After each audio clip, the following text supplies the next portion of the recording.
I want to talk about the 2024 presidential election. Okay. Facebook has been a flashpoint in many elections Hmm. around the world, and you personally have been called out, most recently by former President Trump.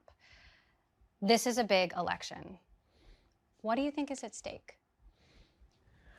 Well, I mean, look, it's obviously a very important and it'll be a historic election. I feel like I'm best positioned maybe to talk about what our role will be in it and what we're going to do. And look, I mean, the main thing that I hear from people is that they actually want to see less political content on our services because they come to our services to connect with people. So, that's what we're going to do, where we give people control over this, but we're generally trying to recommend less political content.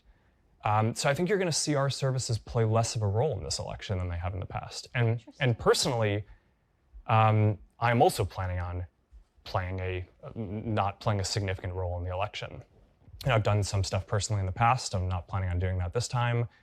And that includes, not endorsing either of the candidates.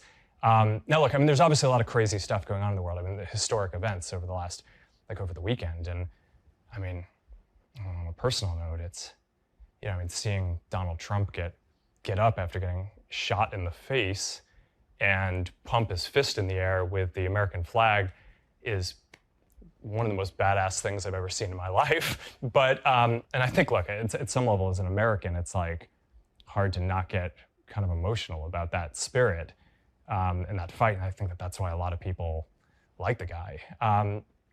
But look, I mean, we're living in a pretty crazy time. And I view our role here is to make it so that everyone can express their views on this stuff. But we're going to try to manage it so that way the politics doesn't drown out the human connection and the community, which is, I think, the main thing that people come to our services for. And, we're not always going to get that right, but that's what we're going to try to do.